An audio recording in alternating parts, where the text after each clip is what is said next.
বিনা খুব সুন্দর এবং সুশীল মেয়ে ছিল, আর ওর বিয়ের বয়সও হয়েছিল। আর ওর মা বাবা ওর বিয়ে টিঙ্কুর সাথে করিয়ে দেয়, কিন্তু ও জানত না যে টিঙ্কু ১ নম্বরের মাতাল। বিনা এই ব্যাপারটা ওর বিয়ের প্রথম রাতেই জানতে পারে, যখন টিঙ্কু মাতাল হয়ে বাড়ি ফেরে আর ঢুকতেই মাটিতে পড়ে যায়। আরে এনার কি হলো আবার? কি গো, কি গো, তুমি পড়ে গেলে কেন? তুমি ঠিক আছো তো? কিন্তু টিঙ্কু নেশায় বুঝছিল, ও তো বিনার একটা কথাও শুনতে পারছিল না। তারপর বিনা যখন টিঙ্কুকে শুনে দেখে, তখন বুঝতে পারে যে টিঙ্কু মদ খেয়ে রয়েছে। আরে এটা কি? এই তো পুরো মাতাল হয়ে রয়েছে। আমি এখন কি করি? হে ভগবান, এক মাতাল স্বামী দিলে আমায়। বিনা দুঃখী হয়ে টিঙ্কুকে ওঠানোর চেষ্টা করে, আর ওকে বিছানায় কোনো মতে শুইয়ে দিয়ে ওর জুতো আর মুজো খুলে দেয়। তারপর আর কি, তারপরের দিন থেকেই বিনার ঘরে তাণ্ডব শুরু হয়ে যায়। টিঙ্কু রোজই মদ খেয়ে আসত, আর মদ খেয়ে এসে বিনাকে মারত। আর এভাবেই কয়েক মাস কেটে যায়। হে ভগবান, কোথায় ফেসে গেলাম আমি? এবার আগে কি হবে? আমার ভবিষ্যৎ কি হবে? না, এরকম করলে হবে না।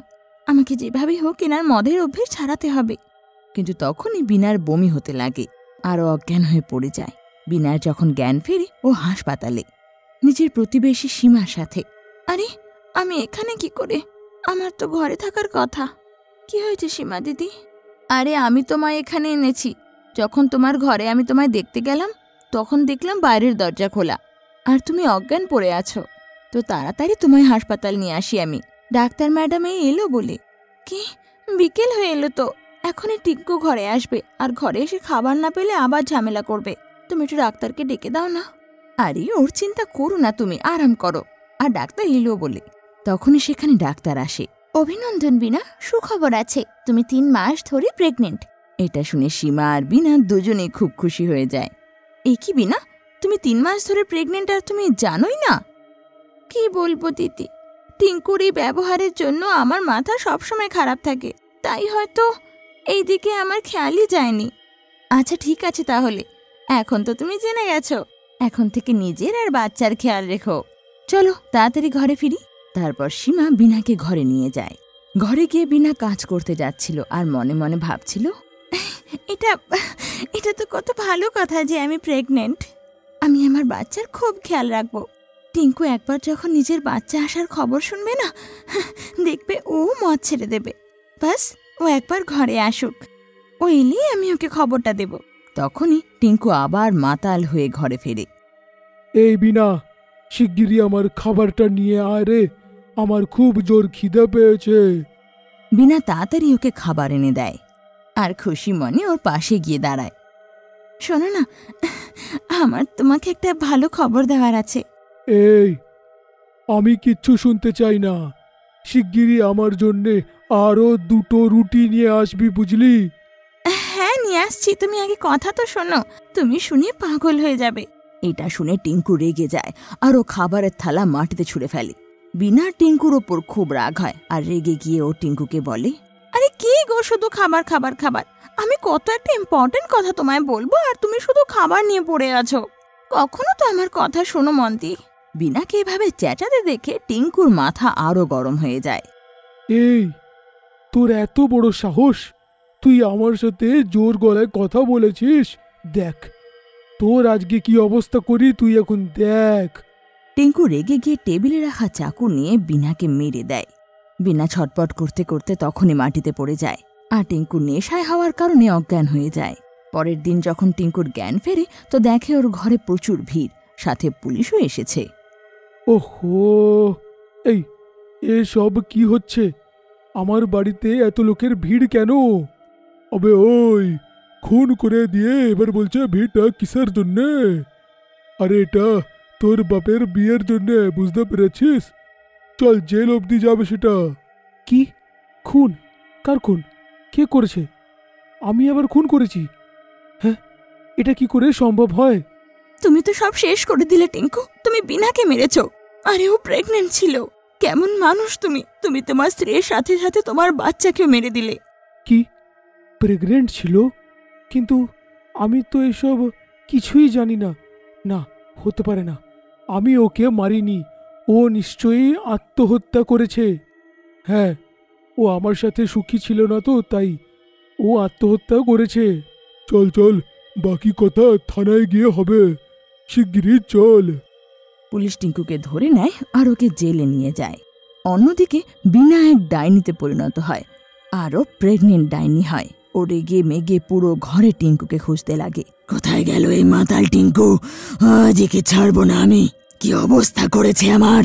আমি আমার বাচ্চাকে নিয়ে ডাইনি হয়ে ঘুরছি, কোথায় ও? যখন প্রেগনেন্ট ডাইনি সারা ঘরে খুঁজেও টিঙ্কুকে কোথাও পেল না, তখন ও সোজা সীমার ঘরে যায়। সীমা প্রেগনেন্ট ডাইনি দেখে ভয় পেয়ে যায়।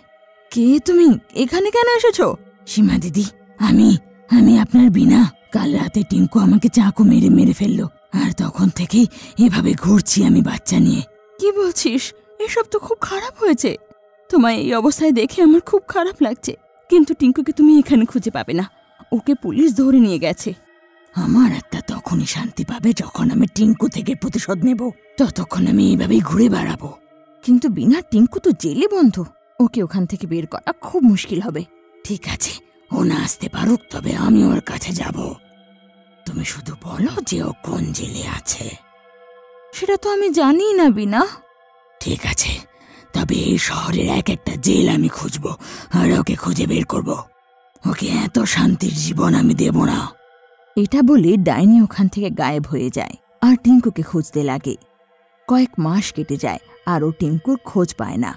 একদিন ও মদের দোকানের পাশ থেকে যাচ্ছিল, তো ওখানে দাঁড়িয়ে থাকা কিছু লোকের ওপর নজর যায়। ওরা একে অপরের সাথে কথা বলছিল। আরে, এই যে নতুন আসামিটা এসেছে না, কি আজব মাইরি, কি মদ খায় রে, এত কাজ করে, দেখ দেখ আমাদের থেকে কত বেশি। কারণটা কি জানিস তো? শুধু বেশি টাকা পাবে মদ খাওয়ার জন্যে। হ্যাঁ হ্যাঁ, আর আমাদেরকেও মদ আনতে বলে নিজের জন্যে। শুধু এটাই নয়, টাকাও দেয় তার জন্যে। হ্যাঁ, আমি কোনো মদ খাওয়া লোকের ওপর এত মন দিয়ে মদ খেতে দেখিনি রে। মনে হচ্ছে এরা কোনো জেলে কাজ করে, আর কথা শুনে মনে হচ্ছে যে এরা টিঙ্কুরই কথা বলছে। এদের পিছু নিতে হবে আমায়। নিশ্চয়ই এরা আমাকে টিঙ্কুর কাছে নিয়ে যাবে। ডাইনি তখন ওই দুজনের পিছু নেয়, আর কিছুক্ষণের মধ্যে ওই দুজন জেলে পৌঁছে যায়। ডাইনিও ভেতরে ঢোকে আর টিঙ্কুকে খুঁজতে লাগে। ও দেখে সে দুই ব্যক্তি একটা লোককে মদের বোতল ধরাচ্ছে, যে আর কেউ নয়, স্বয়ং টিঙ্কু ছিল। এর মানে আমার সন্দেহ একদম ঠিক হলো। এই টিঙ্কু এই জেলেই বন্দি। ছি ছি, কি বাজে লোকে! আমাকে মারার পর জেলে আসার পরেও মদ ছাড়েনি এখনো। এখন তো একে শিক্ষা দেওয়া আরও খুব প্রয়োজন। ডাইনি টিঙ্কুর সামনে গিয়ে দাঁড়িয়ে পড়ে, কিন্তু অবাক ব্যাপার যে টিঙ্কু ওকে একবারই চিনে ফেলে। বাহ, তুই তো দেখছি একবারই চিনে ফেললি। যাক, ভালোই হলো। ডাইনি টিঙ্কুর হাত থেকে মদের বোতল নিয়ে ভেঙে ফেলে, আর আশেপাশের লোকরা এসব দেখে খুব ভয় পেয়ে যায়। ততক্ষণে সেখানে জেলার চলে আসে, কিন্তু সামনে ডাইনিকে দেখে ওরও কিছু বলার ক্ষমতা হয় না। বিনা জেলারের হাত থেকে ডান্ডা ছিনিয়ে নেয় আর সেই ডান্ডা দিয়ে টিঙ্কুকে খুব মারে। আরো নে, তুই খুব যন্ত্রণা দিয়েছিস আমাকে, শান্তি দিলি না। ডাইনি টিঙ্কুকে মেরে মেরে আধমরা করে দেয়। ততক্ষণে সেখানে সীমা তার স্বামীকে নিয়ে আসে। থেমে যাও বিনা, অনেক হয়েছে। সীমা দিদি, তুমি এখানে কেন এলে? যখন তুমি ঘর থেকে গেলে তখন থেকে আমিও টিঙ্কুকে খুঁজছি, আর এতক্ষণে গিয়ে ওকে দেখতে পেলাম। জানতাম মুখে পেলে তোমাকেও খুঁজে পাবো আমি। তোমাকে নিয়ে আমার খুব চিন্তা হচ্ছিল বিনা। তুমি এখনও প্রেগনেন্ট, আর ও তো নিজের শিক্ষা পেয়ে গেছে। এ এখন নিজের বাকিটা জীবন এই জেলেই পচে কাটাবে। এই নিজের শাস্তি পেয়ে গেছে, তুমি ছেড়ে দাও। ছেড়ে যাব কোথায়? আমি এক বড় পণ্ডিত মশাইয়ের কাছে গেছিলাম, তাকে আমি সব ঘটনা জানাই। উনি আমাকে জানান যে তোমার গর্ভের বাচ্চা মানুষ, ওকে জন্ম দিলেই তোমার মুক্তি হবে। সীমার কথা শুনে ডাইনির চোখে জল চলে আসে। দিদি, আমি এই বাচ্চার জন্ম দিলে তোমাকে এর খেয়াল রাখতে হবে। কথা দাও, তুমি আমার বাচ্চার খেয়াল রাখবে। হ্যাঁ মিনা, আমি তোমায় কথা দিলাম, আমি তোমার বাচ্চার পুরো খেয়াল রাখব। তারপর বিনা খুশি খুশি সীমার সাথে চলে যায় আর এক ছেলের জন্ম দেয়। জন্ম দিতেই ডাইনি মুক্তি পেয়ে যায়, আর সীমা সেই বাচ্চার নিজের থেকেও বেশি খেয়াল রাখতে লাগে।